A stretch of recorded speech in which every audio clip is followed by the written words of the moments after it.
I also wanted to point out that since 2013, I've also served as the field study coordinator for the public health program, in addition to taking on the role of chairing this concentration in 2019. So, and that's something that I've done obviously for a really long time. And through that work, I focus on developing new sites for specifically, not just for students, in my concentration, but for students in the community health concentration. So some of your colleagues might be in the concentration called Community Action for Health. So, and so I've been placing students for that field study purpose, like for forever, but we've always viewed public health that, as something that includes prison health or correctional health, or so we've always had relationships with various chief medical executive folks who are at San Quentin State Prison, focusing more obviously on the California Department of Corrections and Rehabilitation. So we've always had this focus that included the health equity and criminal justice lens. And so that's always been part of that. And so with this concentration, we decided to really answer the clarion call to focus on the impacts on public health due to the criminal justice system.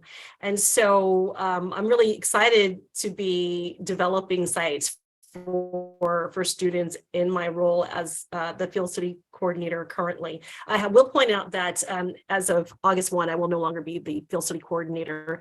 We've actually hired another full-time faculty to take on the role, in addition to coordinating the capstone course. So if you're interested, if you're thinking about the capstone, if this is something that you're already working on, we have a wonderful coordinator, Dr. Sharon O'Hara, whose first day was today.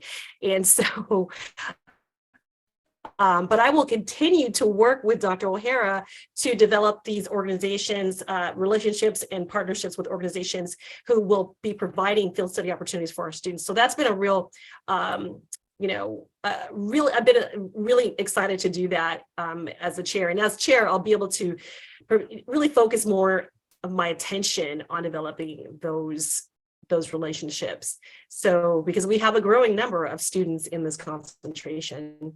So have any one of you started thinking about your field study or what that entails, or if you have any questions about it? I do have a question. So do we just choose are we given options of which locations to go to? Are we assigned to this?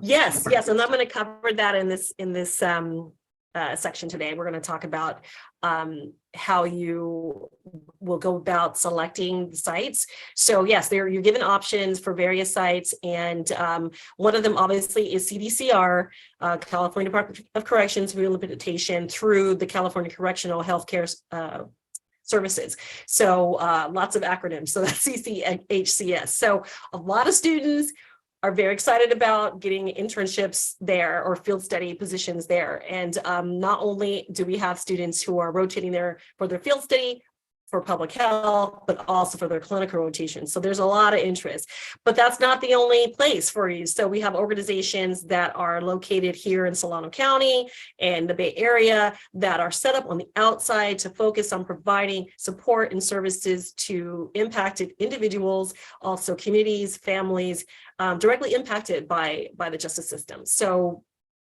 working to develop all those sites. So students, like any other student in any other track, you have some opportunities to make your selection, to rank your choices using a Qualtrics application or planning form, if you will. And that way, the field study coordinator has you on their radar. They know what you're interested in. You rank your choices, and then she will do her best to match you with the organization you've chosen. So that's how that works. So great question, but I'm excited to talk to you more about that. So I think I've kind of given you the outline and the welcome and introductions. We'll start with first, and then we'll go through the rest of it.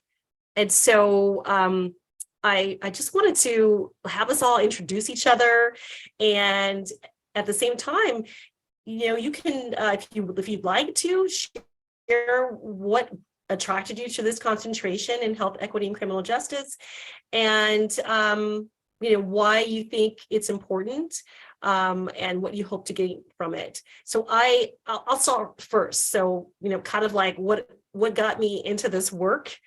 I really came to this work after attending the second public health program's social justice and public health seminar in 2017. So you're all familiar with that course, right? So Dr. Cummings, Dr. Wilson, man, they have really worked hard over the past few years. And I hope you all have access to previous lecture series. They have been extremely well done, well presented, and they're so timely. And so they do such a great job at grabbing our attention and focusing us on public health issues that intersect so many different areas. So this particular year, it was on mass incarceration.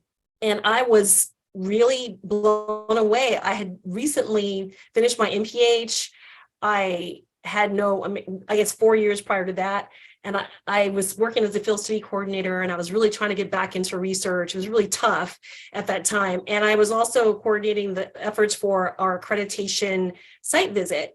So, for accreditation, as you probably know, that's a big deal. It's a rigorous 2-year self-review process that involves lots of reports and data gathering. So I was just really like floundering, and I thought, what am I going to get back to my research?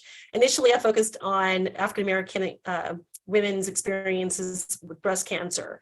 And I thought, okay, I could do that. But I was really blown away by what I learned about wrongful conviction and how the U.S. deals with that, how the state of California deals with people who have been wrongfully convicted and then released.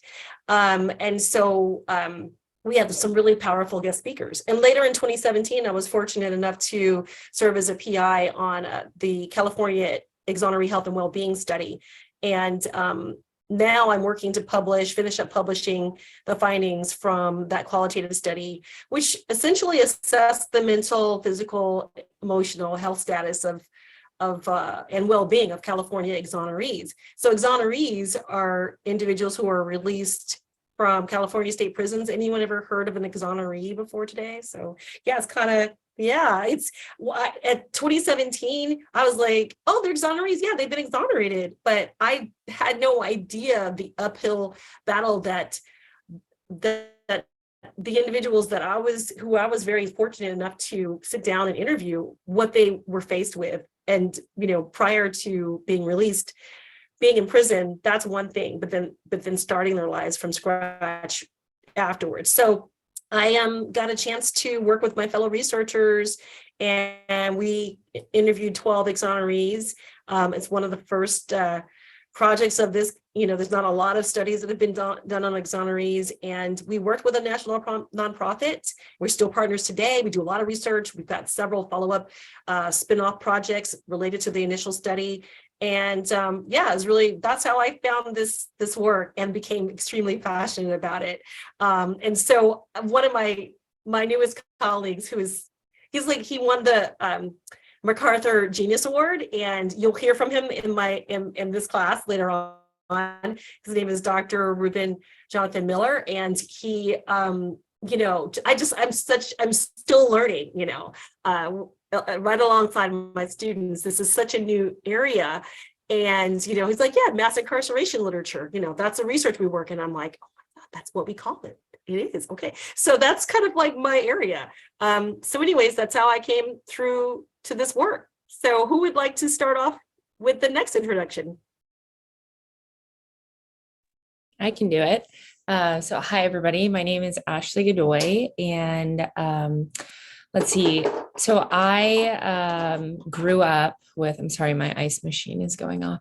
I grew up with a lot of family members that had experienced incarceration, whether it was just jail or prison for decades, and whether it was for murder or for a simple, marijuana possession charge. And so it's always been really interesting to me to see the way that not only the families are impacted by, incarceration as a whole, but also the way the individuals affected and the way it follows them, through the rest of their lives. And at the same time, I was also really lucky to have a few family members that were, beat cops and detectives and things like that. So it's always been really interesting to me, the dynamic in a family, right, that kind of represents both sides of that.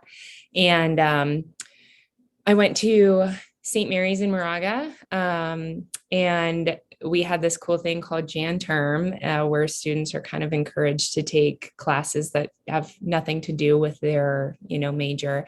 And so I did one on Black Lives Matter, which, really focused on mass incarceration, the way that it disproportionately affects Black and Brown people. And so that was really interesting for me. And I think, I was really lucky because I already had the new Jim Crow with me that I keep around. And so it's kind of been a lifelong thing for me.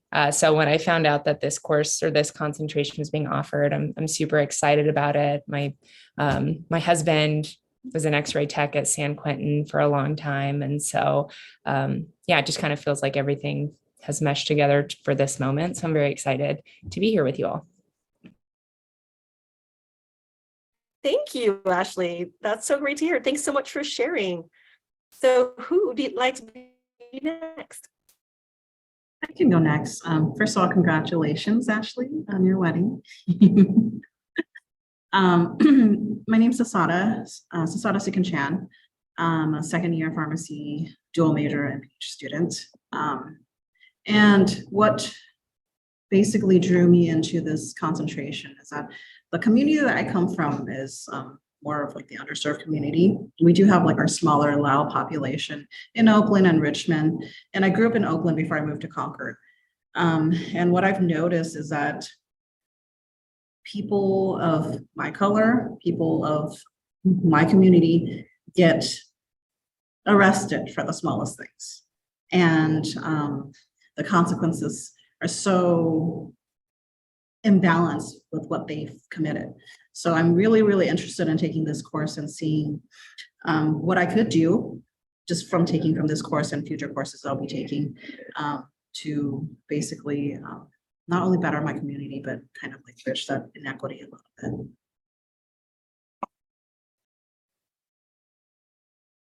Thank you so much for sharing, Sultana. That was really interesting to hear.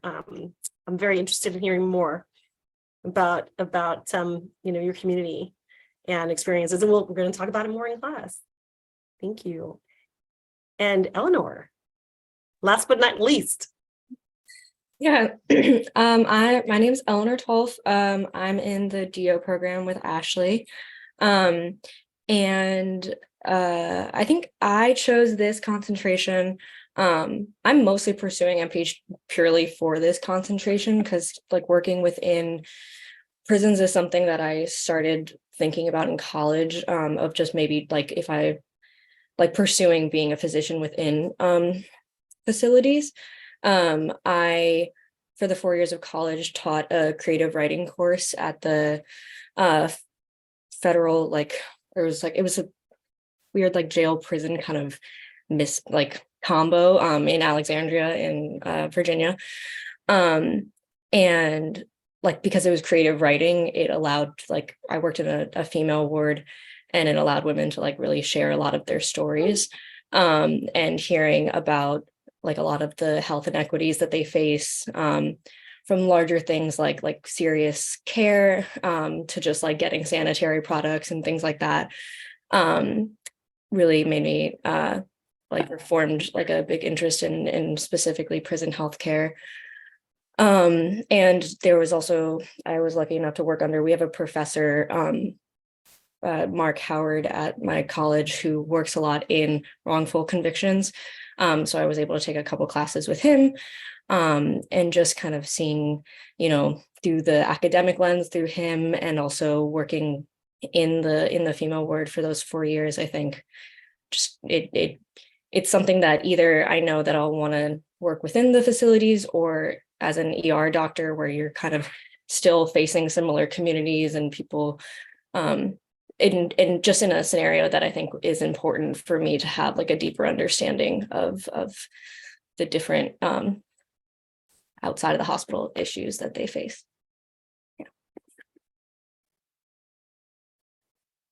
Thank you, Eleanor. Thanks for sharing that with us. It sounds like each of us has some experience working in this area, whether or not it's just kind of focusing on what is happening to us personally as it relates to our family members or our friends and our communities, looking at possible policy issues, policing issues, police practices, but also within correctional health. And it's very interesting. And I was, now like the new Jim Crow written by Michelle Alexander is kind of like required reading almost everywhere now. So I was like, yeah, they're probably going to have already maybe picked this book up. What are the chances? But yeah, I thought that could have been. So if for some reason you weren't able to, finish rereading it or reading it for today's lecture, you'll have plenty of time. We're going to obviously cover in the midterm. There are a few questions, which is the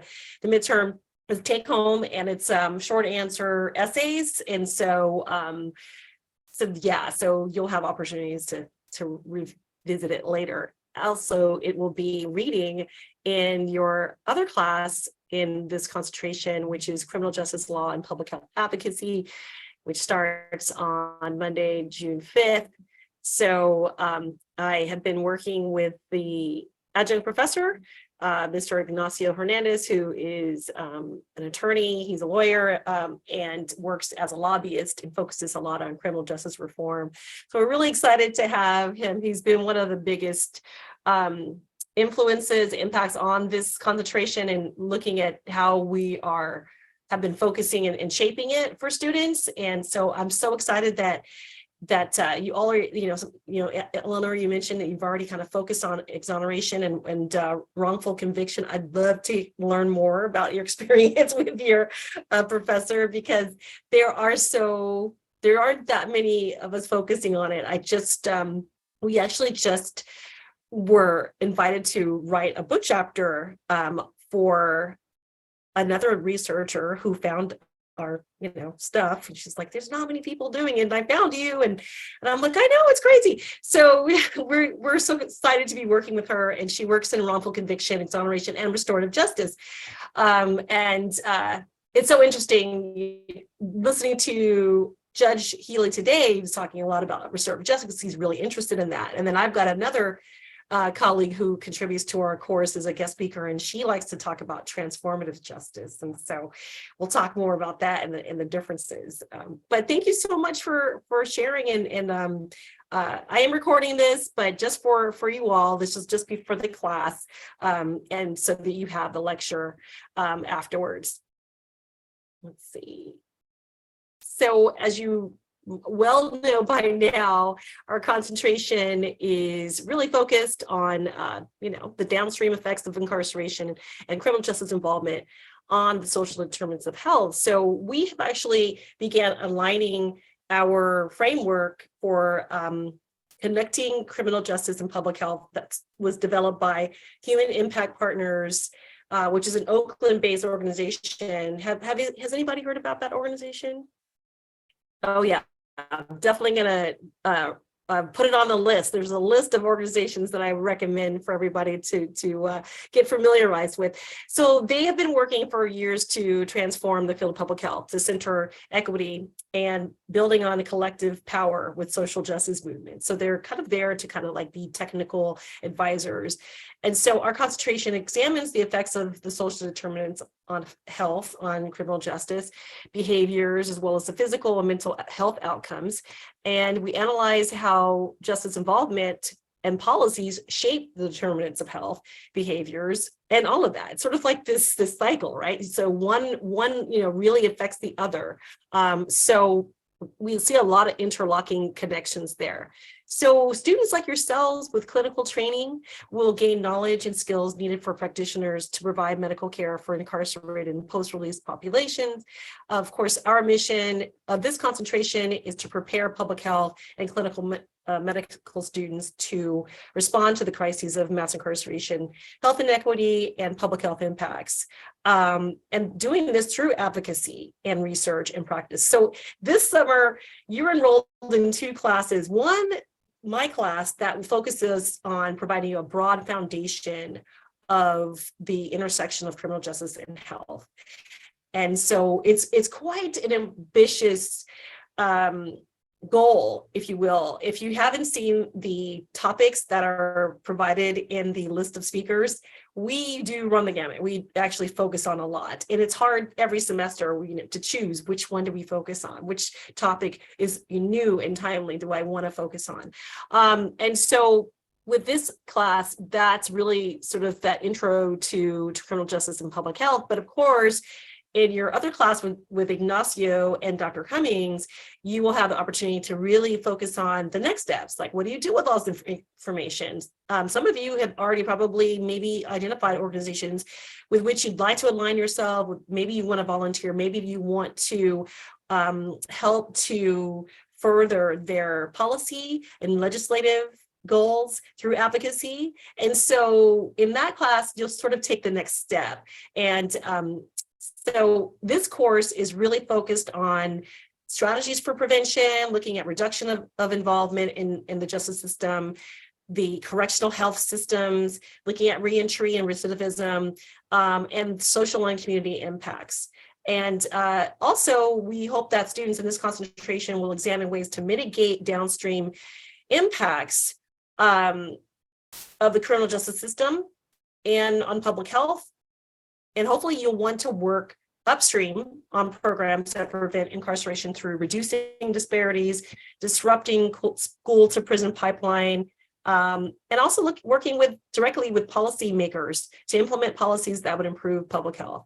And of course, we hope that you might want to focus on research in the fields of public health and criminal justice. And we'll talk more about opportunities to do that. So you've already talked about why you chose this focus, and talking about the need to work with the population as practitioners in the future, but knowing their unique needs and lived experiences of people who have been justice involved. And I do want to mention that I have a student who's taken my course and is now working on a capstone, and it's really exciting because she's focusing on non-HECGA concentration students and those who are enrolled in the concentration students, and assessing them as to whether or not she can measure stigma associated with patients who have justice involvement or history of justice involvement. And she's finding some really interesting results. And what that really has done is kind of, it's validated our move to focus on this concentration, to even offer it. And so, and some of you've already mentioned it today. Like, what would I be as a practitioner? You've probably already seen some of the differences in treatment, or even heard about it with individuals who are justice involved, who are working, who are trying to seek medical care, not just within the hospital carceral setting, but outside in the community. So that is a really, really important goal that I think a lot of my students have expressed, because they probably have witnessed injustices at that level. And then, working or volunteering in the prison health system as you do now. I'm excited to hopefully be able to teach a class at San Quentin one day. I'm hoping. Maybe I'll have to get on a waiting list, but that is a goal of mine as I get older and think about the next step. And talking with people who are volunteering now. San Quentin, as you probably know, is like the best place for programming out of all of the facilities that are CDCR in the state. And it's just something, it's because of the location that we're in. We have access to everything that's good in California in terms of the Bay Area, and of course everybody coming up from LA, all the Hollywood stars and everything that. So I know the governor was just there visiting, so very excited about that. I'm very excited to introduce you to the next speaker who you'll meet next week, Dr. Allison Paczynski, who is the chief medical executive and who has also precepted a lot of our students at San Quentin. So some of the students I've met also want to focus on MAT. They want to focus on medical treatment, assisted treatment for that also involve mental health services. And there's a lot of opportunity that future clinicians can have in terms of policy change and working with legislatures and looking at the policy issues related to prisoner health, and also developing an awareness and tools and resources for adjusting disparities that have really served to deepen inequality in the US. So I just thought I would offer this to you because it's just, if you haven't seen this, has anyone seen this from the American Academy of Family? I thought this was really great, and it was a good position paper that they took. Very informative. So here's the rest of the faculty. It's not just me. So we have Dr. Cummings, our fearless leader. Without her, I wouldn't be in this concentration because this really was her brainchild. I won't, she would always say, I don't give myself enough credit, but I really was following her lead, and we were working together years ago to try to develop this concentration. We first approached medical providers at CDCR to offer them an opportunity to matriculate in our program and receive an MPH, something that's still out there. Didn't quite work out. So the next thing we did, we said, okay, let's have a feasibility study. We'll figure out if our community and our preceptors and all of our partners think this is a good idea, as well as students and alumni. And everybody said, yeah, you should have this concentration. So I always give her the big credit because it's probably more than 10 years I've been working on this concentration. I'm also very privileged to work with Dr. Carly Strauss. She is amazing. And have you all had a class with Dr. Carly? She is great. So she teaches, of course, social and behavioral aspects of public health. And the three of us, we worked on developing the competencies for this concentration so that we would please our accreditors. And because they said, hey, you got to have competencies. And we're like, what? We have to write our own competencies. So we wrote the competencies, came up with them, and they approved them. And that was in fall of 2020. So we were excited. So we're still the first and only program in the nation to offer this concentration to MPH students. So I'm glad that we're trailblazing, but sometimes it's kind of tough being the only ones. We've been very fortunate to work with a couple of lawyers. So I mentioned Ignacio Hernandez. So this is a picture of Ignacio. And this Kevin Williams, he is a public health professional as well as a JD. He has a juris, a doctor of juris. He says he's a reformed lawyer. So he wears his lawyer hat as the executive director of the Berkeley Youth Alternatives Organization, which is located in Berkeley, and he has been working for this organization for a really long time. He's just taken over as the executive director, and he is also a preceptor and has other preceptors working under him at BYA for the field study. So this is another organization, as an example, to give you guys an example of that, of another organization that is not in correctional health, that serves to provide field study opportunities for you all and your colleagues in this concentration. So really happy and proud to have been working with these faculty. And together we are mapping this emerging area of study. And we're just excited after our launch in 2020 to keep going with our research and to answer the clarion call to public health and focusing on evidence-based systems and thinking approach to mitigate these impacts through not only our curriculum, but research and advocacy. So we also would like to acknowledge the key contributions of our core faculty, adjunct faculty, alumni, and community partners who have helped us to develop this concentration. So just to kind of get into the social determinants of health, public health framework, our curriculum as a whole, whether or not it's community health, health equity and criminal justice, and global health, we focus on the social determinants of health. And we kind of keep yelling and screaming this constantly. So we want to focus on the structural factors outside of our genetic codes that impact health. And as you have all learned about, last summer, I'm sure Healthy People 2020, they define social determinant of health as conditions in the environments where people are, when they're born, they live, they work, play, their worship, and their age. And that can all have a wide range of health, in terms of the effect that it takes. And functioning as well as quality of life outcomes and risks. So 75% of these risks or factors are said to be responsible for our health, good and bad. And the social determinants of health, as you all well know, are strong predictors of a person's health, those being employment, income, housing, food security, and social inclusion. So I get this question, somebody asked me, and I was reading an article that was really similar. It was like, what type of health outcomes occur when the impact of incarceration and criminal justice involvement has downstream impacts on all the social determinants of health, those being employment, income, housing, food security, and social inclusion. And so what research has revealed is a causal relationship to access to housing, healthcare, social capital, economic opportunity, as well as education, and how that erodes family and social networks, as well as the social ecology of neighborhoods and communities. So, okay, you got the sense of our course. This format we're going to have for this summer is offered in both an asynchronous and synchronous online virtual format. So it's going to be using a flipped seminar format.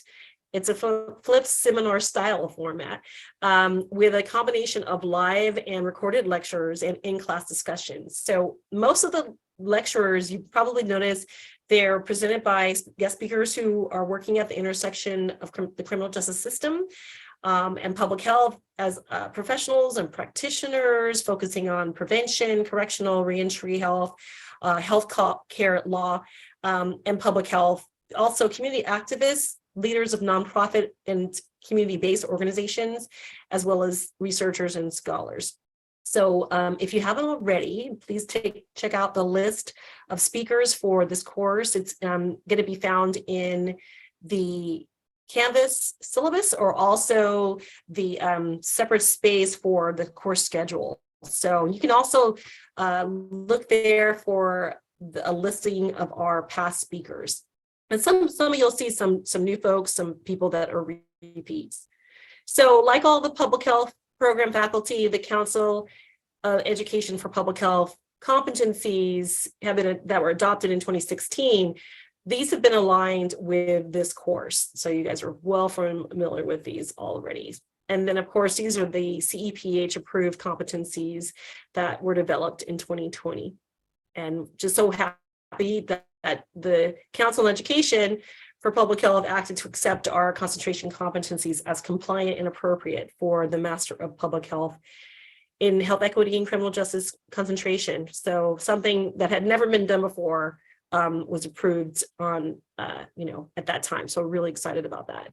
So just kind of going back to some of what I said about the curriculum, obviously this course is, focusing on more broad-based foundation, and constitutional law and civic education will be your focus in the course on criminal justice law and public health advocacy. So you get a real sense of those landmark cases, public health law, precedent-setting public health law cases that have led to policy reform and incarceration, as well as prevention and correctional health and reentry health. And all of you take program evaluation and needs assessment. That's a common course across each concentration. And the research method course is 2 units. I'm loving the new revised course that is being increased by 1 unit. This course is taught by Dr. Sahai Burrows, and she has infused a lot of the data analysis practice into this course for each concentration. So students have investigated criminal justice impacts, and they've, explored writing the analysis plan, and just had a really exciting time. So this was the first, I think the first time it was taught was spring of 2023. And in that way, I think, or did you guys take it already last summer? I can't remember. Probably not, because it should be offered this summer. I can never remember the lineup. But so it really is different. So all students who are in different tracks have an opportunity to focus on data sets that are relating to their areas. So global health, health equity, criminal justice, and community health. So really, really excited about that. Let's see the next one. So before we dive into the lecture, I just wanted to talk about the term criminal justice and find out, what does it mean to you? And we're so fortunate to have the Honorable Daniel Healy describe the system that was designed to be punitive, that adversely impacts health, and has recently shifted away from a punitive model. So what are some of your thoughts when you think about criminal justice?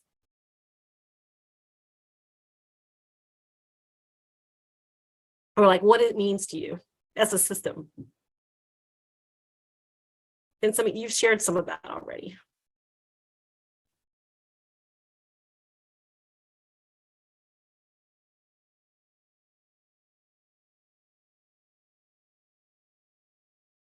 So now on the full-on system that involves like court system, the policing,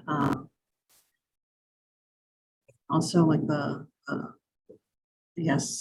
pro bono attorneys, lawyers who are taking up cases for those who can't afford to represent themselves. Mm-hmm. Case Great. in- No, thank you. Yeah. Go ahead. Sorry. And case in point, I was just reading on the Central Park 5, and that was like a long time in coming.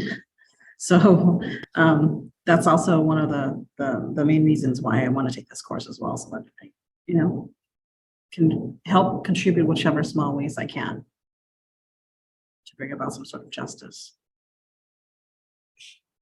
No, that's great. No, that's really strong. Thank you. No, seriously. Yeah. I mean, yeah, it's what we can do in our own small way to make ourselves aware, make others aware of the system and all of the unfairness that lies within it. Just hearing the judge say, is it fair? Is this just? And he's like, no, it's not. It's interesting to hear a judge talk about that. You'll get to meet another judge at the end of our class, and he talks about the unfortunate cases that have troubled him still to this day. He's like, this was not a fair sentencing, but that was the law. That's what I was given. I had to give this person a maximum of 25 years because that's the way the law was written. So being aware of these policies that have become law and why is really part of it. It's like the start of it. It's where, as Ashley said, it's kind of been like what you're interested in. This has been a part of you for such a long time, and something that's really driven you. And so for many of us, that's different things, looking at wrongful conviction, looking at the laws, like how are they written and how are they so, what's going on with the disparity here? Like, why are other groups being targeted more, being sentenced for longer? So it's really interesting. So he does talk about a lot of that in his overview, which I really love. But yeah, it's a very broad term, and it's a really convoluted system, as you mentioned, Sada. It's the courts, the system, the corrections that all work together, the police, the chief components of the system, and it has really become, as it was intended, a very punitive and pervasive system that surveils swaths of the community, that criminalizes a large swath of the community, and it affects people who are incarcerated and under community supervision who are on parole or they're on probation. And that is a whole nother part of the pie. But it also has impacts on families and communities where the highest concentration of mass incarceration is. So it's more than just a structure. It's more than just like laws, legal codes, prosecution, the courts. It's really kind of a culture. And it's really only, you can only kind of identify this type of culture, this sort of glorification of just, you know, having a punitive criminal justice system. Where else does that exist on the level of industrialized countries, of high income countries? We are really the outlier. And it's only been really something that has been further fueled by the practice of hyper-policing, the over-reliance of incarceration, that just really a lot of scholars, a lot of lawyers will just say this is really mass criminalization. And so it permeates a wide variety of settings, not just, you know, looking at adult criminogenic behavior. It also permeates into, it's got its tentacles and everything. It's where we see schools where zero tolerance policies bolster the school to prison pipeline, and also child guardianship, housing. So, you know, the judge talked about it today, and welfare policies and immigration law as well, employment and hiring practices. So we're really focused on these outcomes of massive criminalization in the HECJ concentration, and using the framework that has been provided by organizations like Human Impact Partners. So we see this has been something that has contributed to high rates of inequality in the US. And just to give you an example, I just wanted to ask you guys, what examples would you have? And don't feel pressured to come up with something right away, but just, any ideas of, can you identify any ways in which the system has impacted health negatively or adversely, or not just health of individuals, but public health for that matter?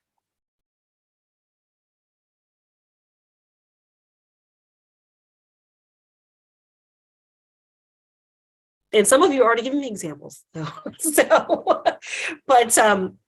I will just give you one example. In 2013 and 2016, there were two studies that were conducted that suggest that incarceration affects life expectancy. In New York, at the state parole data in 2013, that study found that each year in prison takes 2 years off an individual's life expectancy. So, I mean, okay, we're like, yeah, no brain, yeah, duh, we get that. And then there was another study out of Cornell University that found that mass incarceration had shortened the entire nation's life expectancy by almost 2 years.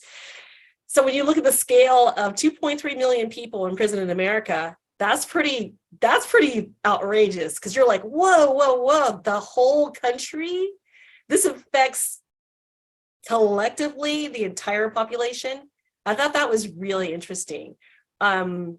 So of course, looking at family members who have incarcerated or formerly incarcerated members in their family, they had rated their health and well-being consistently lower than those without a family history of incarceration. And that was in a 2021 study. And those researchers looked at those family members having an estimated 2.6 years shorter life expectancy than those with no incarcerated family members. So just looking at that, in that particular study, you're not even in jail, but you are in jail. If your family members are serving time, you're serving time, as we have talked about today, and in terms of family dynamics and what you shared with me today. So yeah, these are some great studies out of UCLA, University of Massachusetts, Amherst, Yale, and University of Cincinnati, College of Medicine, Duke, and Washington. It's a really interesting focus, but definitely, highlighting the harmful impacts on public health, specifically to the crisis of mass incarceration that's been caused by punitive policies that have only served to deepen health inequity and widen inequality in this country. So I want to go to the next slide, and I'm gonna stop share, and hopefully this video won't take too much time. I want to share this. Dr. Fully Love.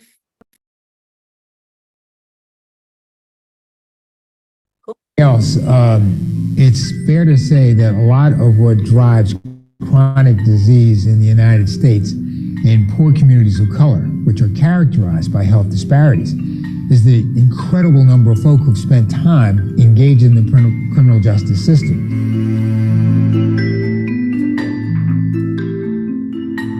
So there's another kind of idea about that there are social determinants of health, things that determine health that are not, that are typically outside of the health world. So for example, if there's a decision to build a highway system in the 40s and 50s, what's happened now is that a lot of people drive, they don't walk.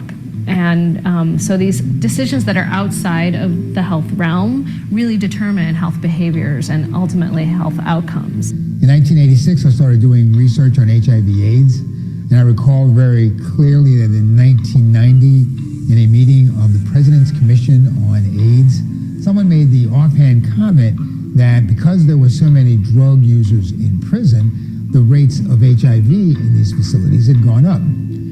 The fact that nobody picked up on that really shocked me. So the more I looked at the changing face of the epidemic, the more it went from being largely about gay white men to being all about men and women of color, the more I started to ask the question, to what degree am I looking at a phenomenon that's in some way connected to, if not driven, by what has to be the war on drugs and our commitment as a nation to mass incarceration. There was an epidemiological study that showed that for each year in prison, people lose 2 years of lifespan. When folk who are from communities that suffer under the burden of illness go into an institution that, if anything, is going to make their conditions worse, come back into a community that is unable to care for them, that is unable to provide them with access to the kinds of health care and preventive care that's necessary. Being involved in the criminal justice system typically involves ability to have employment. We know that's related to all sorts of health outcomes. Children's trajectories into the future. If you have a parent who's incarcerated, you're more likely to become involved with the criminal justice system. You're more likely to have behavior problems, not get as good of an education. A lot of what we are spending as a nation on public health is being driven, in some respects, to a great degree, by the problems that have been created in our prisons and that are exacerbated by them. So seeing the two is connected partially involves helping people understand how much we're spending on them, how much spending on them is actually spending money in a way that is foolish, unproductive, and ultimately unhealthy, and getting folk to sort of read.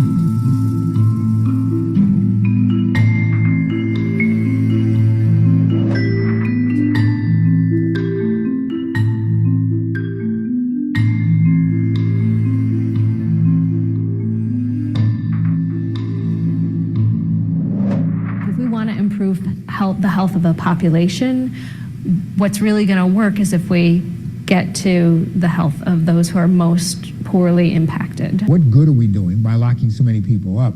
And to what degree would we be, as a nation, much healthier if we had other alternatives to thinking about people as jail fodder?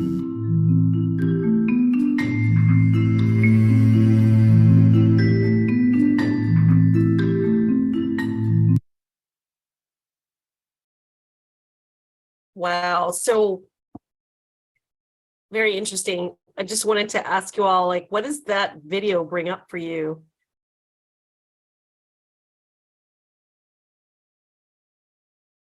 What does this, anything that does this resonate to you, with you as a future healthcare professional? It's just a vicious cycle. Like, if a parent gets incarcerated and gets imprisoned, the kids and the family basically suffer as well. And they pretty much go through the same cycle as well, by being pretty much almost sure guaranteed that they'll be involved with the criminal justice system. So it's kind of heartrending a little bit, hopeless. No, thank you. Those are really good points, for bringing that up, because, you look at the cost, the human cost, and the cost that they show us at the end is like, oh my gosh, it's all this money. And these are really old figures. I'm sure we're spending a lot more, even though some states have seen some decarceration and have decreased their prison populations. But as a whole, you look at the human toll, and what does that turn into for those children who have incarcerated parents? What's the reality for them? What are the health impacts for them? Yeah, and Good points.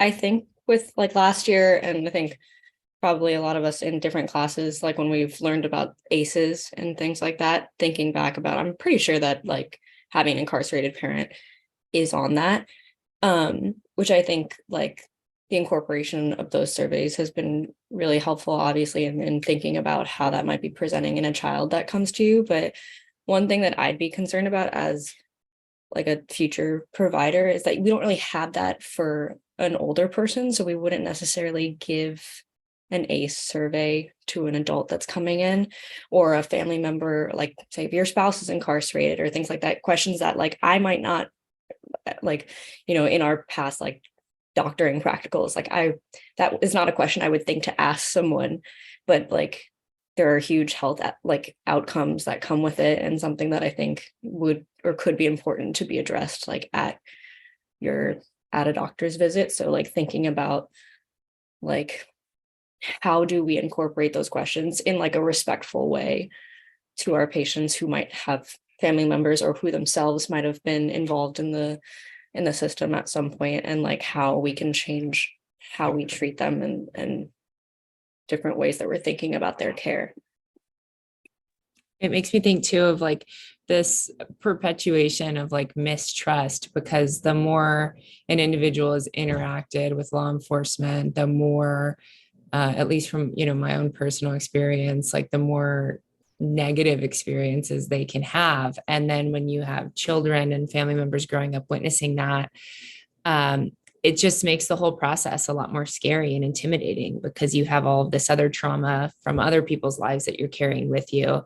And, and I think people are less likely to talk about it. If I went to a doctor and they asked, oh, do you know anyone who's incarcerated? It's kind of one of those things like, why do you need to know? What relevance is that to my healthcare today? And so it really is just like, it's so complicated. There's so many layers to peel back. It's tough.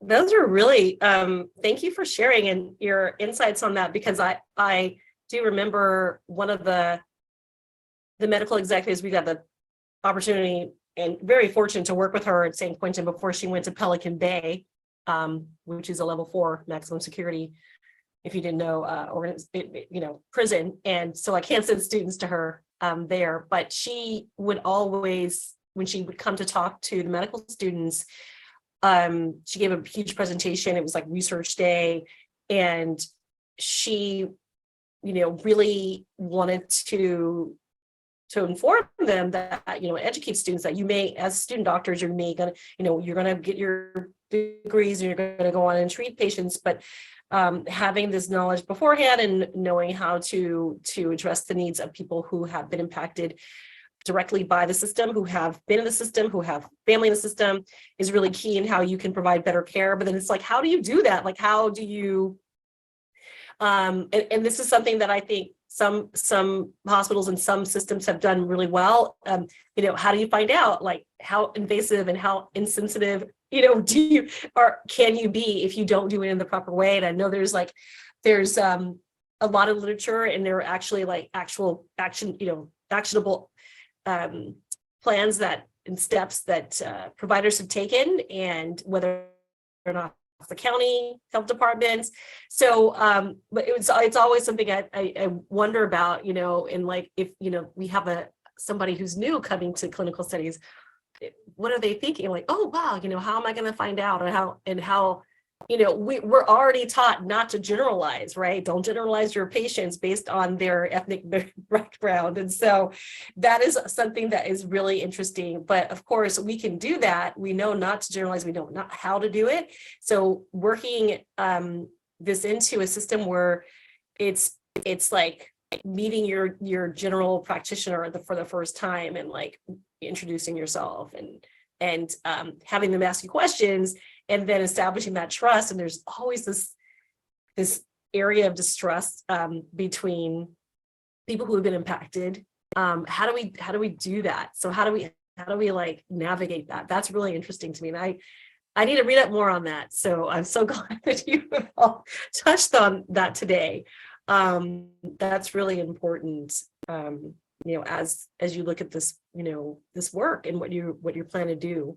So I'm going to go ahead and share my screen again and go back into the slides. But thank you all for sharing that.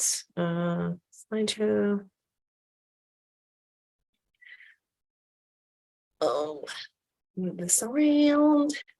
Hopefully you can't see my notes. Does it look okay? All right. So I don't want to depress you anymore, but this is the pie. This is the whole pie about the state of our criminal justice system, what it looks like in this country. So you probably already have seen this in the first time we met by video. I think we did this by video. And I gave a presentation, so I won't spend too much time on it. But this is the policy, prison policy initiatives, whole pie. It's they've had this, they kind of update it every year. But this is a great organization also. I'm gonna, just gonna give you guys a list of really good resources online. The people doing this work and researching, they're a nonpartisan advocacy organization that they produces research to expose the harmful effects of mass criminalization. And so the PPI provides this really excellent overview of the US incarceration rates. So we know that we have 2.3 million people currently behind bars in this country. We've seen over the past 40 years a 700% increase in our rates of incarceration. And so we could break it down with the 1.3 million people incarcerated in state prisons, over 200,000 incarcerated in federal prisons, and jails and local jails hold over 600,000 people. So you probably think, well, the jails have a really, really big pie, a piece of the pie. That's quite a few people who are there who simply cannot afford to bail out. And with this, there has been the system has been called to question in terms of if it doesn't really mirror a modern debtor's prison. And a couple of years ago, I heard that experience. I'm like, debtor's prison? You mean like from the 1800s and the 1700s in England, when people couldn't afford to pay their bills, so they locked them up? And so it's kind of like basically what we do. We still do that. And the dangerous impacts on health that pre-detention or pre-trial detention have on people who already are possibly experiencing a mental health crisis, or they have substance use disorders, or people who have families and cannot get back to their families and provide for them. It's just so many things come to mind.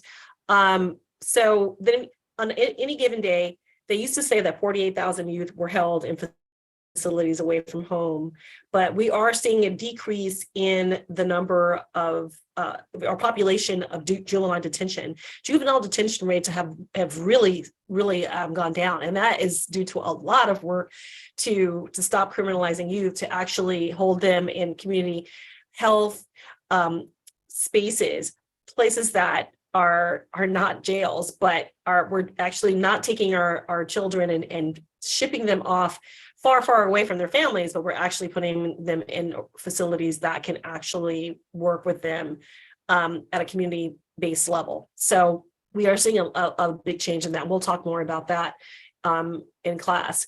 We also see that immigrant detainees estimate about 45,000 people held in ICE detention facilities. The other piece of this pie is the part that holds the majority of people under correctional control. It does not only include people behind bars, but it includes about 4 million people who are either on parole or probation. So we got another, there's a lot of people on probation in this country, 3 million people. And so you're just like thinking, well, what does that entail? Well, it entails a whole different set of rules for people who are trying to stay out of prison or trying to stay out of jail. And they have to abide by about 30,000 different laws, depending on which state they reside in, that are known as collateral consequences. So there are so many different types of hoops that people have to jump through if they have been justice involved. And as we talked today, you all brought today that this has touched some of your family members and community, and it has a ripple effect. It's not just on the individual, but it's like the individual, and like it can impede them from any type of economic mobilization, from education, because they're in the system, they have a record. And so that's just a whole nother conversation that we'll talk more about. And I'm looking forward to that conversation later on in class. So we, as a country, have 25% of the world's incarcerated population, and we have incarceration rate that's higher than Germany's by 8 times. It's higher than Italy's by 5 times, in the UK, 5 times actually, and it's 15 times higher than Japan. So the US incarceration rate is, as we saw before in the last slide, 700 per 100,000 people.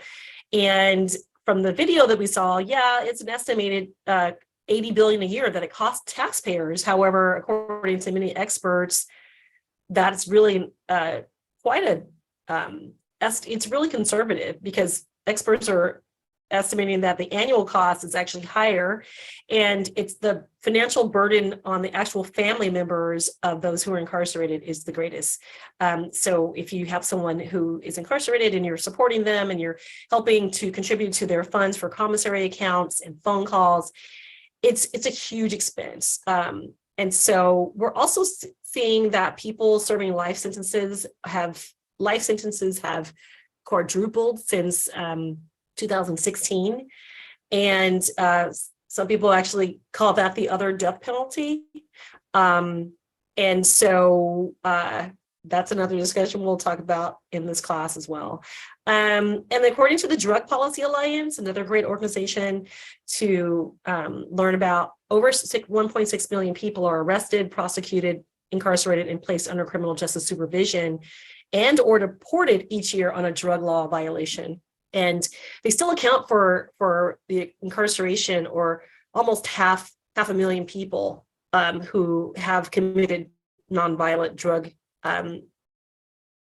offenses. And so that really remains a defining feature of the federal prison system as well. So just to get through that. So looking at the 4 purposes of punishment. So some people say there's like actually 7 if you really get down to the criminal justice studies.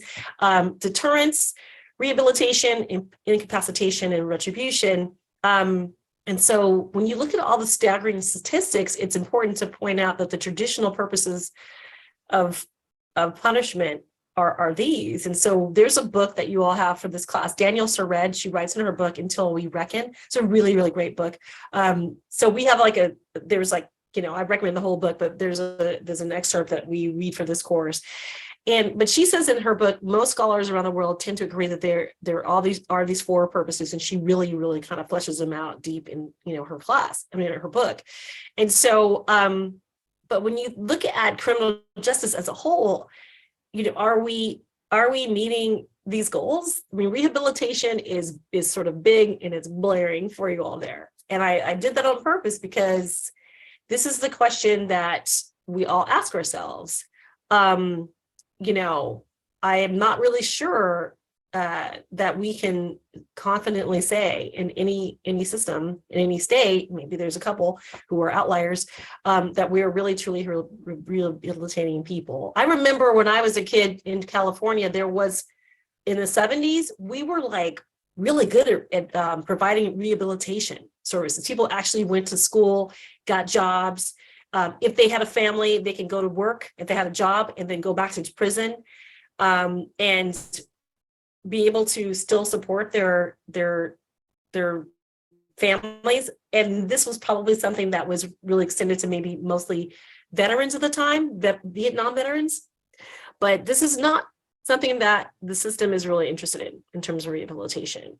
And looking at the track record, if this was a public health organization that had been borrowing money, or, you know, actually awarded a grant, and they were meeting, you know, they weren't meeting their target goal, they would just be like stripped of the grant, right? Why do we keep pouring money into the system?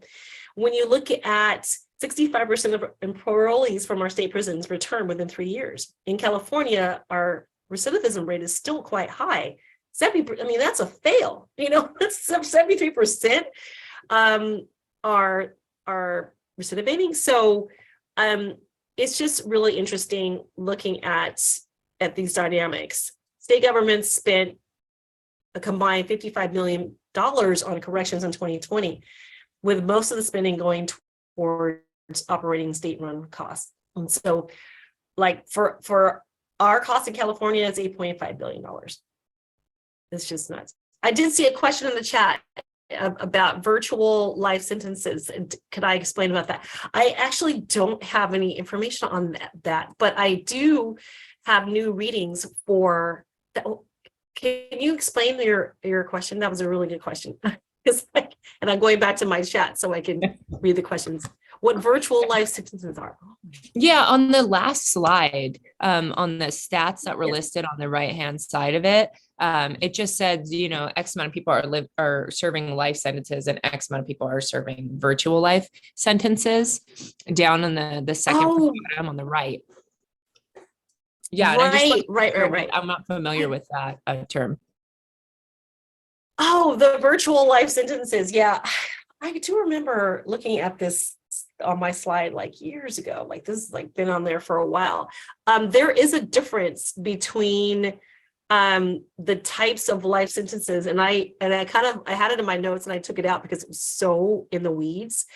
But that's a good question. I'm going to get the answer to that because I do have information on that.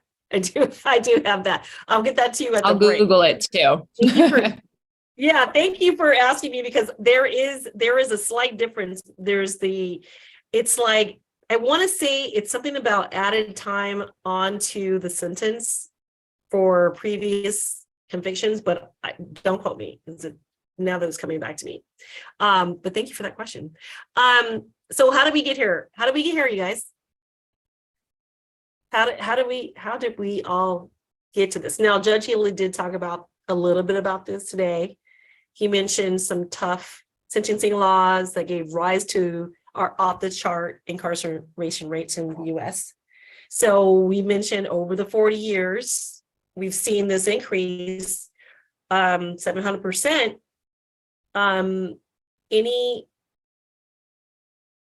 Anybody have any ideas about this?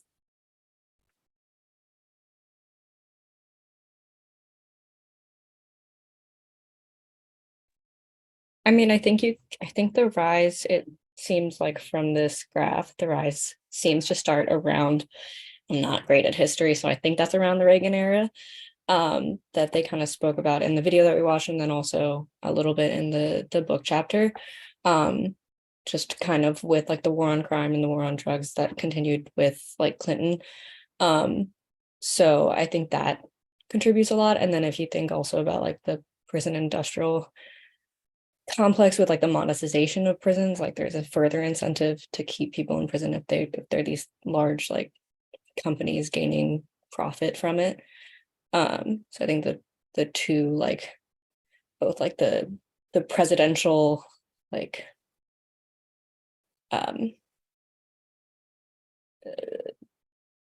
there have been a couple like presidential movements Mhm. to appease like a Yeah. country, and along with the kind of capitalization of prisons. You're spot on, Eleanor. Thank you. Thank you very much. That is essentially what has happened. Yeah, we've also seen the PIC. That's the term that I just recently met one of the original members of the Critical Resistance Organization. And so if you know of Dr. Professor Angela Davis, she is a member of that, and Dorsey Nunn, who is a former incarcerated person who has been fighting for the civil and human rights of people who've been in prison for, I don't know, a decade, like 2 decades, probably a quarter of this, century. And I was like, yeah, he's like, we coined that phrase. And I'm like, I'm like actually meeting somebody who came to talk to my class to talk about that. But yeah, as exactly, you described it exactly. The monetization, the financial incentive to keep people in prison is what we saw the rise, kind of occur at that time. We saw it during, as you mentioned, Reagan, and you could see Reagan's administration, that it really was when it exploded. It started happening in the I want to say early 1970s. There was a big crime spike, big waves of crime across the country, especially in the larger cities. And there was New York had sort of an answer for that, and they were building prisons. If you read this article by David Schlosser, it's amazing, really great article, and it's really long. So I didn't want to give it to you guys, but it's always recommended reading. But he talks about how this whole industry started and how there was a way to monetize everything from busing people to the prisons who were going to visit their loved ones in the middle of, like upstate New York, out of the city. And it also coincided with a lot of different laws, the Rockefeller drug laws that were really punitive, that locked up a lot of people, and for a really, really long time. So you saw longer sentences and really narrow new laws that were being written. So you see this overlapping interests of the government, the industry, surveillance, prison, and policing. And these are all solutions to economic, social, and political problems at that time, and really relying on just punishment. And that resulted in this epidemic that we have seen of mass incarceration. So you have the scholars and historians who credit the term PIC to Angela Davis, Critical Resistance Organization, and Eric Schlosser, who describe in his Atlantic Monthly article that was like really, really awesome. So I definitely recommend that. But Schlosser identified the prison industrial complex as this extensive network of thousands of private and public companies, corporations, many of which have profited directly from the dramatic increase in the number of people detained in U.S. prisons since 1980. And in his article, he revealed that private companies tap into, at that time, $35 billion a year on prisons. So if you're thinking, wow, this is making a lot of money, then this is a system that is worth keeping. Human bodies that are captured, capital, to capture human bodies is what corporations are legally able to do. And we're also looking at private companies like,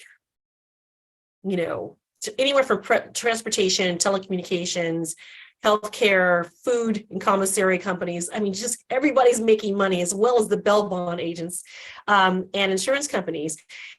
But you can look at even clothing manufacturers like Victoria's Secret. I mean, I'm just throwing it out there because I found that out. I was like, what? And there's probably a graphic that you all have seen. I forgot to put it into this slides, but I'll add it so you have it for later, but you can use it. And one of my students, she actually did a project 3 years ago, and it just has all the different companies, and you'll be amazed at the well-known companies that you would see. So one of them was Victoria's Secret, and they're all profiting from the PIC. And people in prison can work, but they're only making maybe like $3.45, that actually declined. It used to be $4.73. So you're like thinking, wow, okay, this is interesting, looking at the different types of jobs. There's so many different types of jobs in prisons that we just don't know about that are being done. And prisons they're producing products for us to consume. I'm, like fine, if you want to do that, but why can't you pay them a working wage? That's my argument. And that's a whole nother study. And if you guys want to dive into that for a project, please do. It is so interesting. Fighting for workers' rights in prison is another issue we'll discuss. But you also saw, as you mentioned, Eleanor, there are a lot of mandatory minimum sentences. And so some of those were like crack cocaine offenses. You probably all read about this before this class, but this 3 strikes law, the truth and sentencing laws, they resulted in huge increases in our incarceration rates. And we saw that happen in nearly every state. So lots of different disparities in the types of sentencing that were doled out for crack versus cocaine in the 1990s. And we have been seeing our crime rates falling since the 1990s, but we have still relied on over incarceration as a way to deal with issues. So, all right, going to the next slide because we're running out of time. But thank you, Eleanor, for helping me with that. All right, next. Whoops. Uh-oh. So another issue that we discussed briefly, and I mentioned this when it comes to people who have served in the military and have funneled through the prison system. This also is an area where we look at our jails and our prisons. They've become some of the largest mental health institutions in the country. We have 2 million people with mental illnesses are incarcerated each year. And instead of providing treatment to people who suffer from mental illness, we lock them up, which is the worst thing you could do for recovery. Mental illness concurring with substance use disorders, unhoused, homelessness, and poverty are frequently the subtext for encounters with police and why people are incarcerated in the first place. So I mentioned those Rockefeller laws in 1973. The Rockefeller drug laws mandated lengthening sentences for people convicted of a range of felony drug offenses. And so that actually heralded a wave of mandatory sentencing statutes that we saw sweep the country. And looking at specific reasons for why we saw increases in the population that was suffering from mental illness, we can point to a lot of decentralization when it comes to mental health hospitals. So in our state, so I had a student say, oh, we only have 6 hospitals, state hospitals in California. And I was under the impression we only had 3. But around the time in 1967, we had this law. It was an act, Lanterman Petrus Short LPS Act. It virtually abolished involuntary hospitalization except in extreme cases. So the objectives of the act were to allow people suffering from mental illness to be treated in the community with organizations, but it didn't provide the funding for these organizations, to provide the proper care for this population. So there's essentially no place for people suffering from mental illness to be treated. And so we saw the rise of mass incarceration that can directly be traced to the California state mental hospitals being deinstitutionalized, and also leading to a rise in the homelessness population in the 1980s. And that also coincided with a rise in violent crime, not only in California, but across the country. So we've seen that, and this has definitely been an area where a focus. Now, I do want to talk about broken windows, and I want to recommend, probably you'll make it available for your next lecture that you'll do in an online module. But broken windows, has anybody heard about broken windows and this theory for policing? I have a small understanding of it. So it's basically just people are getting arrested for very punitive crime, just for very, very trivial crimes. And so, yeah. Right, I think yeah. that's Yeah, basically what very, it very is. trivial crimes like jaywalking. Right, very good. Yes, that's basically the theory was that if a window in a building is broken and left unrepaired, all the rest of the windows would soon be broken. So there was a huge emphasis on small crimes, low level, not felonies. We're talking about misdemeanors. That would be the focus of the police, especially in cities like New York.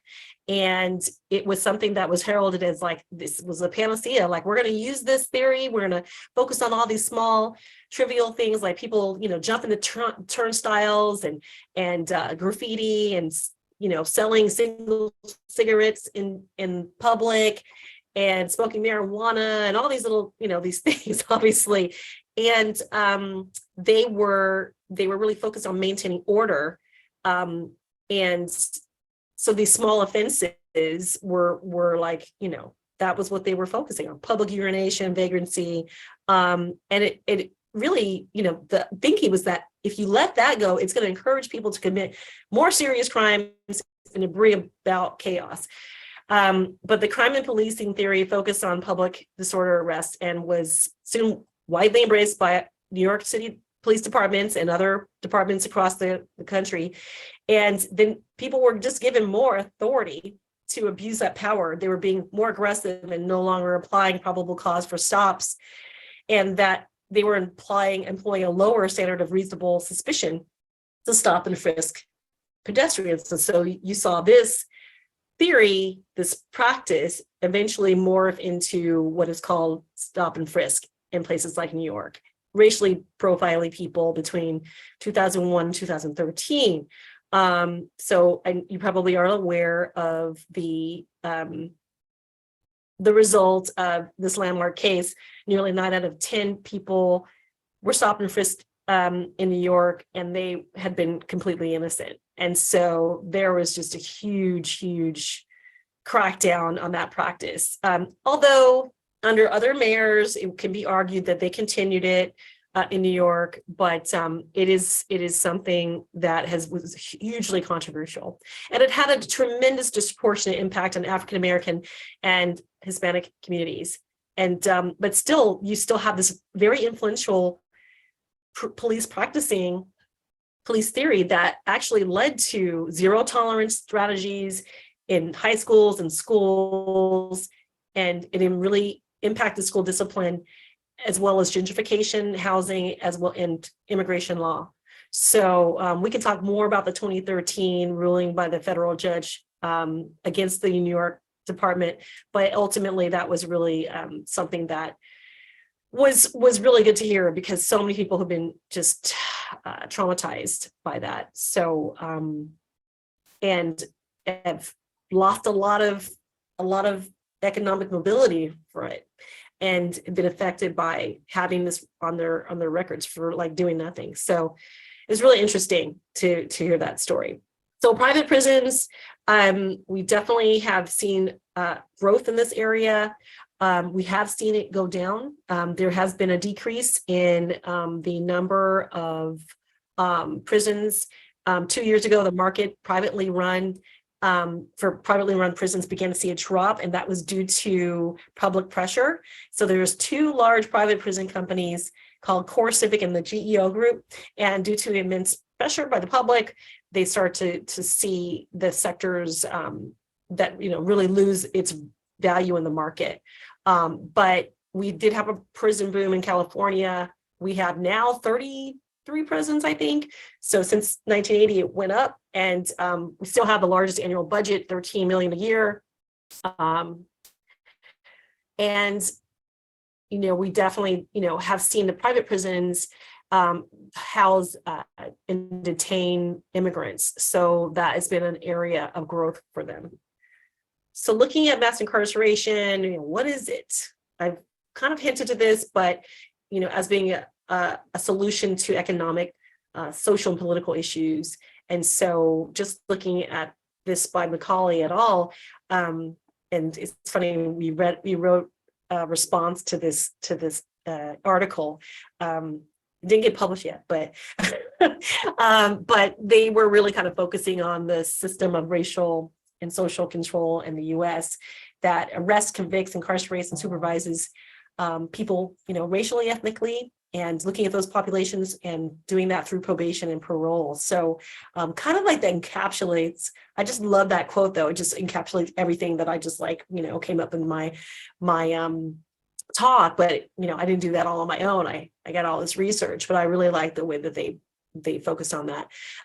We've also talked about a profit-driven industry, and I recommend this really short, cute video. You guys are so advanced though, but you'll be like, duh, I know all that. But it's a really great way for people to, if you wanted to share with your friends and family, just look at this video on mass incarceration. So so that is kind of in a nutshell describing what we've been talking about, what Judge Healy was talking about, disparities. We look at the overrepresentation of people of color, comprising 67% of the total incarcerated population in the US, while we only account for 37% in the US population. So that's combined, obviously. The fastest growing group of people to be incarcerated are African-American women. The imprisonment rate for women in general is really alarming. It's gone up. And so they're very pervasive.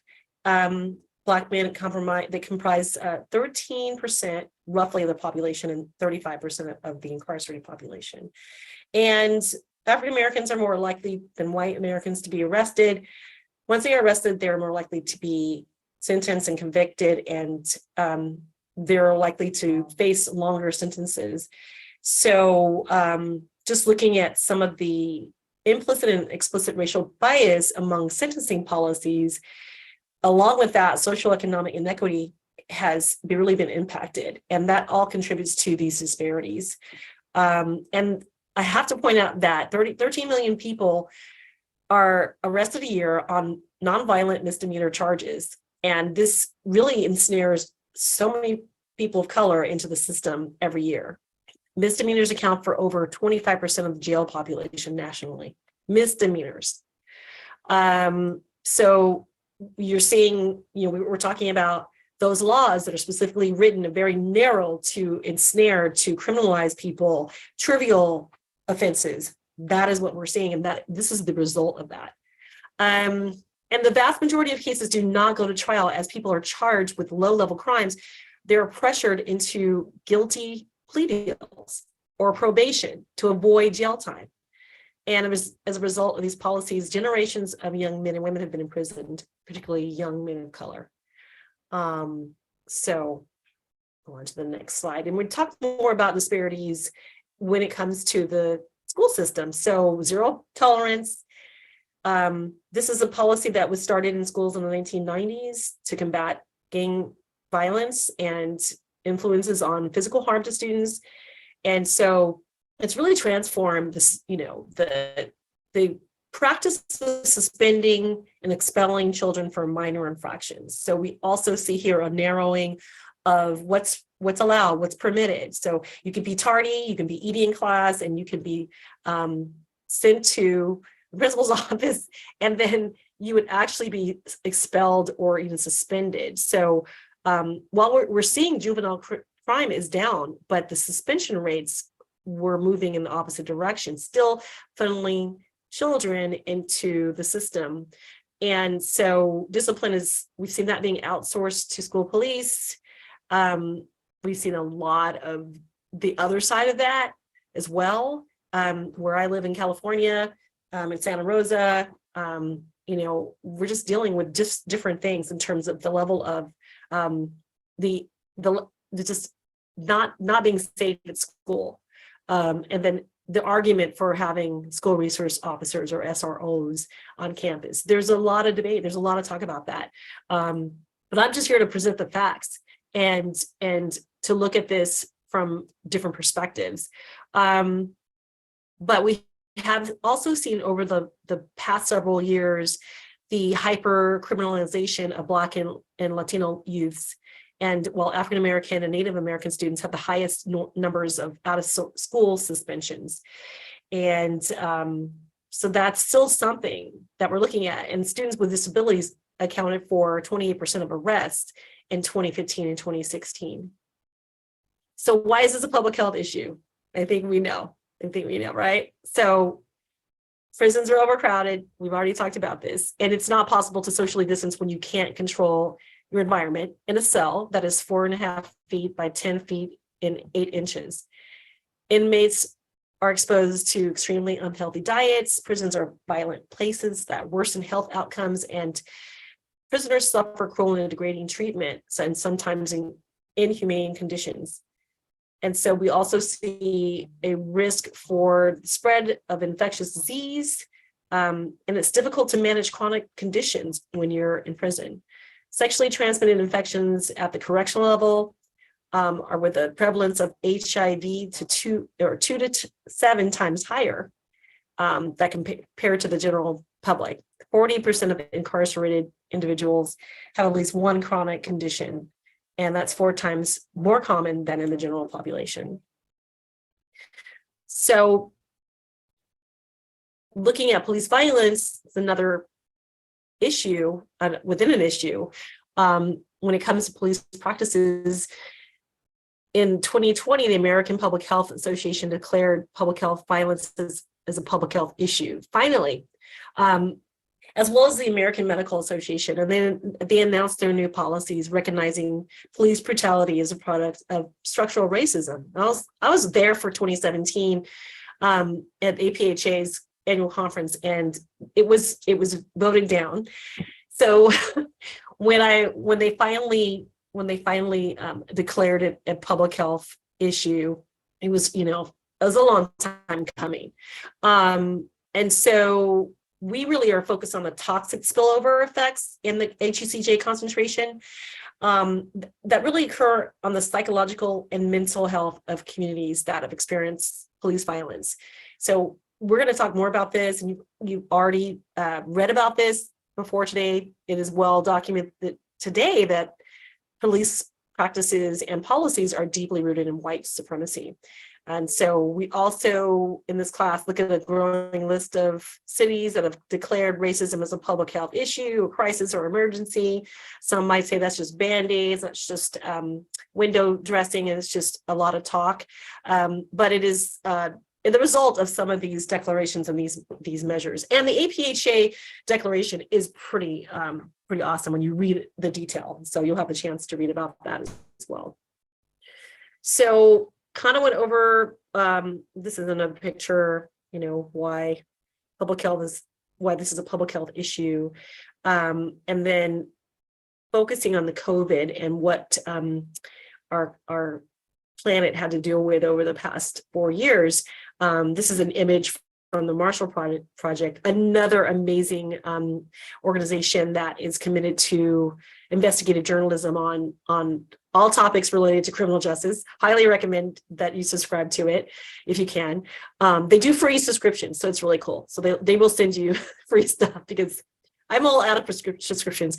But this is an image from the Marshall Project article that they published in 2020, focusing on the stats here. 1 in 5 every 5 state and federal prisoners had tested positive for coronavirus. So I'm sure some of you, have any of you read about this, in terms of, there's so many stories, not just jails, but prisons, and especially here in California, and the huge hiccup that occurred at CDCR.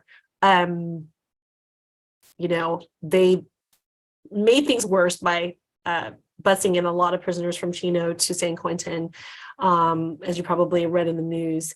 But I did get a chance to meet with the public health department and their branch for CDCR, and I just know that they were working overtime. And I have to point out, all these doctors, these public health folks and physicians are all women, and they're working to meet the needs of their patients.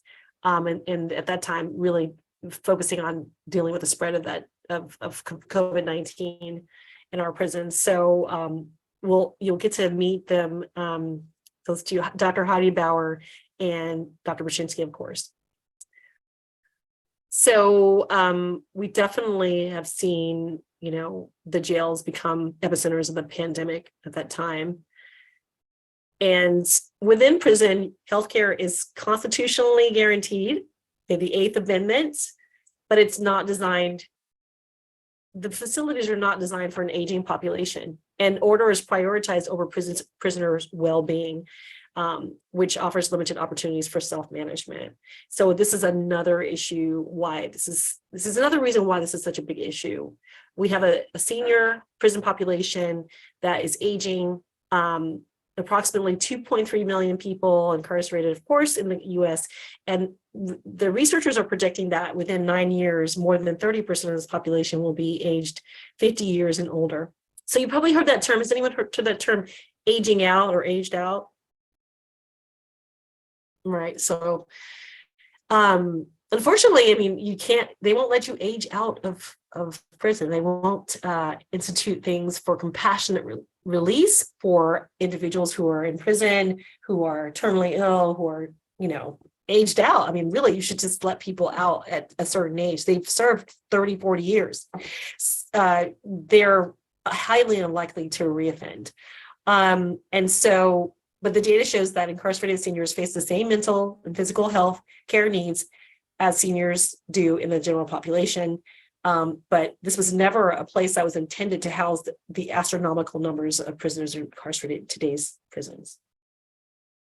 So in the largest ever prison class action lawsuit led by the Prison Law Office, PLO, of Berkeley, people in California prisons alleged that California officials inflicted cruel and unusual punishment by being deliberately indifferent and serious medical needs. So in 2006, you probably heard about this. Schwarzenegger, our government at the time, was being sued by Plata in the Plata litigation. And ultimately, the U.S. District Court of the Northern District appointed a receiver with broad powers over the California Department of Corrections and Rehabilitation's system, their delivery of medical care to prisoners after the court found that their care efforts did not meet federal constitutional standards. So they were under receivership. And I say were because they're technically out of it, but they're never going to actually go back to the way it was before. They have implemented and instituted so many different safeguards and procedures and processes and programs to ensure that California prisoners are receiving better care. It's not obviously the best care, but it's, how healthy can you be in an environment like this? But the court suspended the secretaries of the CDCR authority over the prison medical system and granted the power to the receiver. And then, of course, the state had to pay all costs that the receiver incurs in carrying out its responsibility. So super expensive, right?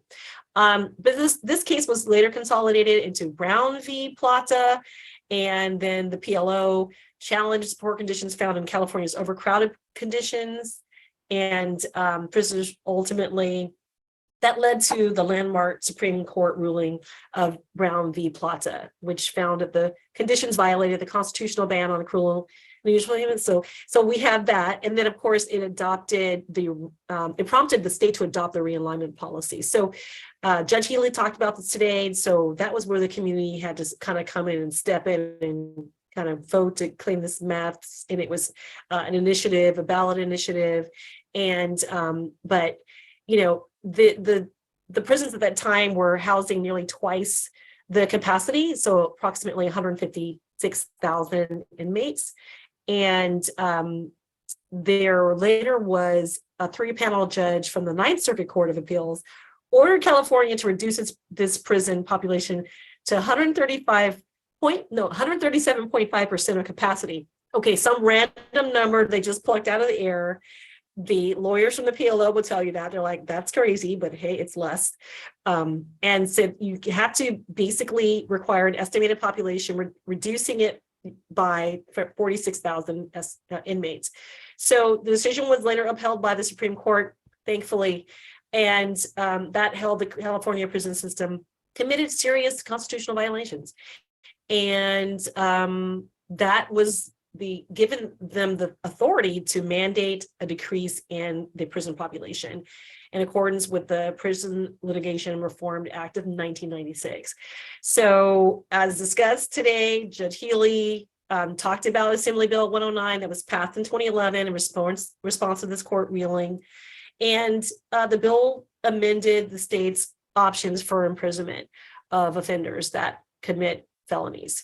So yeah, it's definitely something that generally would provide, you know, that felonies are punishable by imprisonment in a county jail for 16 months or 2 to 3 years.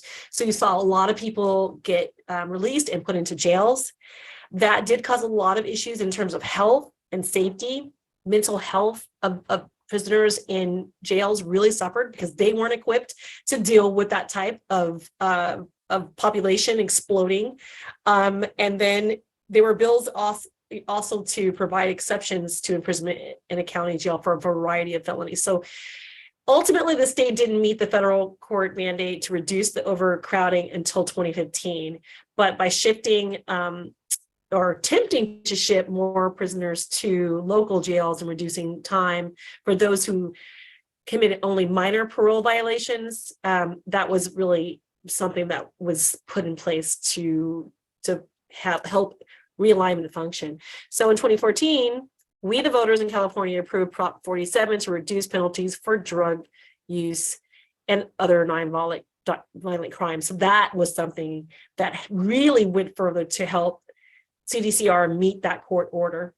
So that was really kind of where we saw the easing of the prison overcrowding, and set it below the threshold that was set by the federal courts in 2019 or 2009. So thank goodness for our democracy and our voter approved initiative that led to 9 straight months of decreases in the state's depopulation of prison population. So that was a lot, but you're going to learn more about that landmark case and your other class and other cases. But that was an example of how does litigation come to change the life of prisoners? How does it shape correctional health policy? And we really had to rely on the courts to help us. And I just, prison law office, they're kind of almost at odds with obviously the doctors who are trying to provide the best care to their patients in CDCR, working with CCHCS, but hey, if they have their role, and it's an interesting dynamic, I should say, as I've spoken to many of those doctors. So another reason why this is a public health issue is because of the recidivism rate I talked about. 95% of inmates return to their community, and during the first 2 weeks, there's a high risk of death due to overdose, cardiovascular disease, homicide, suicide. And why? This is because there's enforced abstinence. All of a sudden, there's no continuity of care. There's a higher risk for overdose. There's no continuity of care in terms of the limited supply of medications, 30 days max. Now, this is definitely something that's changing. Until recently, there was no health insurance. There was no access to benefits, SNAP. This is different for the state of California, other states. May not have these types of benefits that are available to people who are released on parole. And so, but during this time, it's very, very difficult. It's very high risk time because there is a more likelihood for prisoners who are released to become homeless. There, in some, depending on where you live, there are banned access to education, to housing, to SNAP benefits, a lack of social capital, and of course, discrimination is what they experience when they're trying to get a job. So these are some of the collateral consequences of mass incarceration. It has lifelong impacts, limits employment opportunities, mobility economically. It really results in chronic stress because you've already been stressed while you're in prison. And so you're dealing with social stigma as well and exclusion. And not only we talked about this, you all brought this up, is disrupts social and family networks. More than 5 million children in the US under the age of 18 who have had at least one parent who has been incarcerated and are likely to experience negative health outcomes. So you mentioned ACEs. Yes, this is one of those high on the ACEs scores. Once people are incarcerated, they are traumatized or re-traumatized. They're trapped in the system, and they have to go a mass supervision, disenfranchisement, loss of voting rights, as well as ultimately becoming part of a caste system, a carceral caste system that has been described by Dr. Reuben Miller in a lot of his works. And he's been studying this for a number of years. So high rates of incarceration are threatening and weakening our community health and mental health and upending our social ecology. So we're going to learn more about that. I'm going to pause now because it's 4:01. There's a little bit more of this lecture, but I'm going to describe more about the historical origins of mass incarceration in our country, and you'll have that for your next lecture. But I'll go ahead and stop share now and take any questions that you have.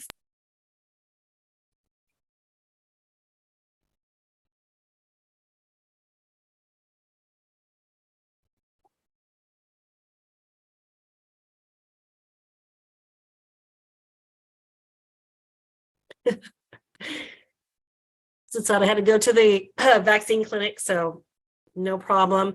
But so we'll continue on. And does anyone have any questions about Canvas? So you probably noticed that it was there, that it wasn't there. I know Satsada had she mentioned this. She's like, what happened? And I said, yeah.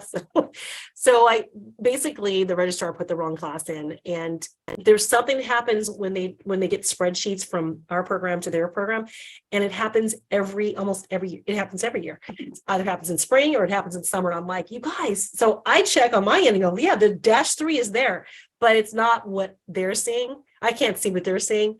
So I'm just going to be really vigilant about it from now on. Now I can focus just on my teaching and my research in this concentration.